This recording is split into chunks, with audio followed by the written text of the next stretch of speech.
Hello, good evening. Ayan, magluluto po uli ako ng manok dahil yan po ay request.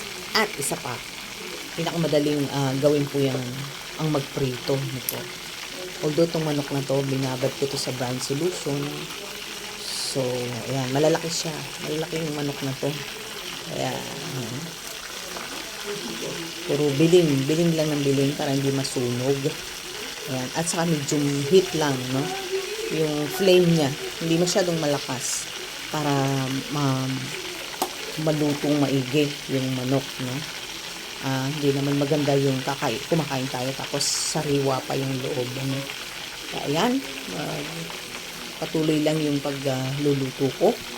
At nakaluto na ako ng iba. Ayan na sila. Okay. So, yan na lang dalawang yan ang hinihintay ko na maluto. Sige po.